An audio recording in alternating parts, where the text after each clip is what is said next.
Movies, television, books, games, comics. Pop culture is one of the things that makes life worth living, and pop culture can be a window into your soul. Welcome to Blew My Mind, where Shrink Tank contributors share their personal, mind-blowing pop culture experiences. I'm your host, Dr. Craig Pohlman. I'm a neurodevelopmental psychologist, author, Beatles fan, aspiring game show host, Trekkie, and Yoda disciple. Here with me is Dr. Kristin Daley. Kristin is an author and therapist. Her doctorate is in health psychology, and she helps clients achieve emotional, physical, and social health. How are you, Kristin? I'm doing well. Now, I should have added to your introduction that you are a thrill seeker. Yes. Sensation seeking, I prefer. All right. So we're going to talk about an aspect of pop culture that we haven't yet covered on Blew My Mind, and that is the amusement park experience. In the summer, kids are out of school, families go on vacations, and a lot of people spend time in amusement parks. And the centerpieces of most amusement parks are roller coasters and other thrill rides. So, Kristin, are you a roller coaster fan? Okay, so this is actually kind of a funny thing. As a kid, adolescent, early adult, I loved roller coasters. And I liked being thrown upside down. I liked the bigger, faster, stronger. That was the thing that made me very happy. And then right around when I was like 31, 32, I went blind in one eye. And when I did, my depth perception was gone. And one of the things that happens is my brain really struggles with orientation in space. And so I went from being the ultimate roller coaster rider to somebody who gets really pretty ill pretty easily on roller coasters. So it was this huge switch in my persona. That's kind of I think that's the inverse of a lot of people's experiences. I would consider myself a roller coaster fan. What are you looking for in a roller coaster experience now, if anything? Yeah. If anything, I was going to say now I look for avoiding them if at all possible. Okay, all right.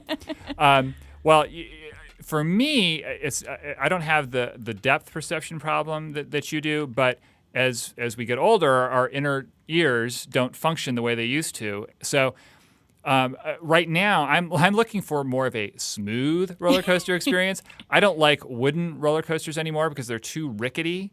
And I don't mind being thrown upside down, and I don't mind twists and turns. I don't like tight spins, those types of thrill rides. So steel coasters, they're great. We got that smooth ride. I love hitting zero Gs. I love going over the hills. Floating. Yes, I feel like I'm flying. That is totally awesome. So, do your kids like roller coasters? Yes. Well, so I have 3 kids, and my oldest is almost 13, and he loves roller coasters. And it's funny because when we first took him on a roller coaster, he was only, I think, 2.5. It was actually not necessarily legal that we took him on the roller coaster, and we terrified him. And so I thought for sure this was going to be a kid that would never enjoy a roller coaster. And instead, he has a season pass. He goes to Carowinds. Mm-hmm. He wants to ride the big roller coasters, and he is fearless. He loves it. I am so happy. I have 3 kids as well, 3 sons, and they love roller coasters. My youngest, who's now 7, we smuggled him onto some roller coasters. Carowinds here in Charlotte had this roller coaster for years and years called Thunder Road, which was a wooden roller coaster, which I didn't mind. It was fairly solid, and it didn't go too fast, so my inner ears could take it. But we got Luke onto that thing when he was probably 6 inches under the height requirement. We just sort of put him up to our side. No one was really checking because it's not a very dangerous coaster. My older sons go on just about everything, and particularly my middle son, who chance would have it, is celebrating his 11th birthday today. And what are we going to do to celebrate? Carowinds. We're going to Carowinds. He really wants to ride Fury 325, which is the huge roller coaster out there. And we'll probably go on the Intimidator as well. So I'm a very happy dad when it comes to the roller coaster stuff. Yeah, it's funny. My daughters are not quite there yet, and yet they want to ride them. So what has happened a few times is I've gotten on the smaller roller coasters with them and had them bury themselves in my body, screaming at the top of their lungs throughout the entire ride. And then we get off and they're like, oh, I enjoyed that. So. Doesn't that make you feel good as a parent that your kids need you that much, that they cling to you, that they just get up close to you? All right, so let's each share our mind-blowing roller coaster experience. And let me go first. Let me share mine, which goes all the way back to the summer of 1988, which I've realized it was a very important summer in my life. My mind-blowing summer reading experience came in 1988, and my mind-going concert experience that is coming up in a future episode with you happened in 1988. But anyway, this was in Cincinnati at the Kings Island amusement park, and the coaster was called King Cobra. It's not in operation anymore, and it's what you call a stand-up coaster. So, you're kind of sitting, but not really. And I was with my friend Rob, a college buddy, and this is a coaster that takes off and all sorts of loops and twists, and you hit all these different G's. And I really think this was my first big league roller coaster experience. So it happened, when I was in college. And when it was done, and we were I know I was pretty nervous, and I think Rob was pretty nervous too. When it was done, and we just came to that stop before you go back into the station, we could not stop laughing. We were crying, we were laughing so hard. It was just this release of nervous energy, and it just felt so. Have you ever had that experience where you're so anxious, but when it's all over, laughter is your response? Yes. Yeah. What is that? Why do we have some research on why the human nervous system reacts that way? I do know that smiling when you're nervous is about ingratiating yourself. It's making yourself seem less threatening to your opponent. So my guess is that laughter would be an extreme extension of that.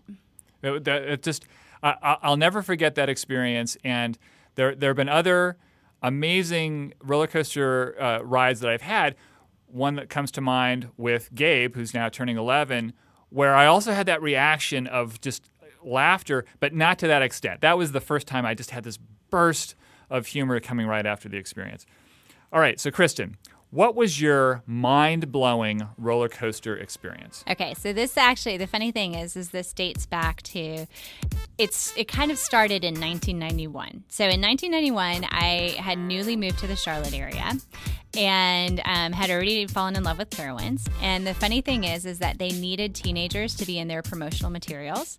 So believe it or not, Craig, I was actually in the promotional photos for Thunder Road. That is so cool. I got to ride it over and over and over again with these cameras mounted everywhere. And so it's funny that you bring up how rickety that was, because I rode it literally, I think we did 10 different takes of pictures. And it didn't bother you at all, did it? Didn't bother me at all. I loved it. And it was really also pretty fun to have like my and I think I had a really big smile, or if not scream, in the picture.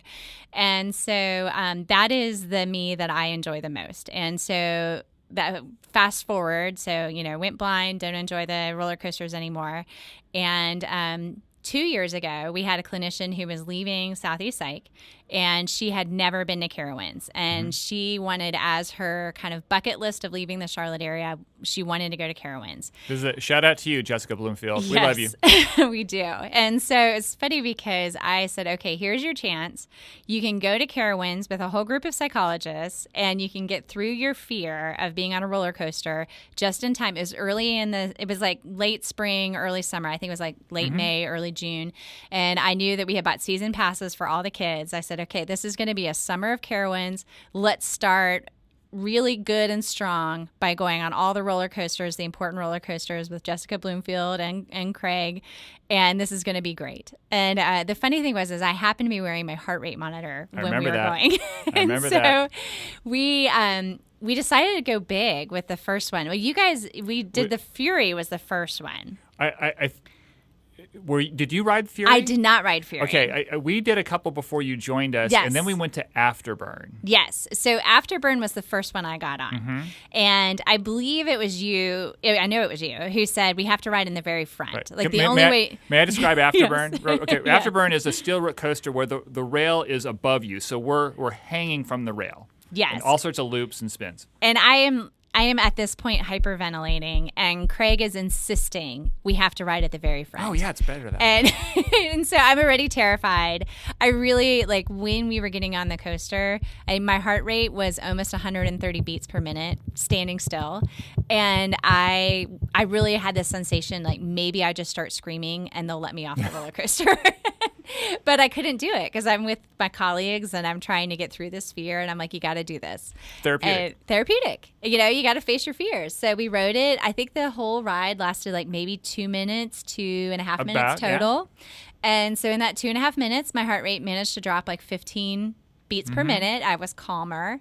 And then we went on to the Earnhardt themed. The Intimidator. And when we went on the Intimidator, as we were in that slow climb, you know, that click, click, click, click, Craig happened to say to me, you know, one of the things I love about this ride is the 0G, the fact that you literally float out of your seat. And when he said that to me, I literally dissociated.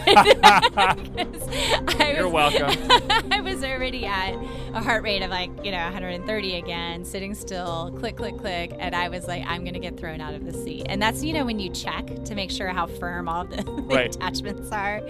And one of the other people with us also tried to take a video of us. And the video was hilarious because it's sheer terror on my face. Mm-hmm. And sure enough, once we went down that big hill, I did float out of my seat several times and literally mind blown. I loved it. Like, I loved that sensation. Now, have I been on since? Heck no. No. I decided I want to be a cool mom, but maybe I don't need to do roller coasters to be a cool mom. Cool in other ways. Yes. Well, through both of those rides, you did not show your terror. In fact, you know, we mentioned earlier the smile, the laughter thing. You had a smile on your face the whole time. I did, yes. So you put on a persona to try to bring it down. But I was very proud of you. Proud to be a part of that experience with you. It was a really great night. Yeah, I don't think I shared with any of you my terror until... Maybe the next day? Maybe the next day. I think I told you about how extreme it And your heart rate. I never would have known that your heart rate was that high when we first got on Afterburn. Sitting still. That was awesome. All right, that is all we have time for. Our audio engineer and editor is Sean Beck.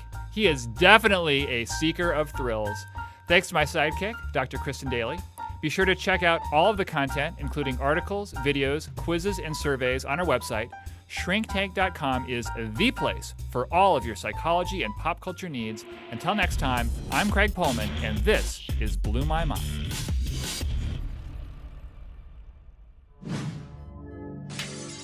Shrinktank.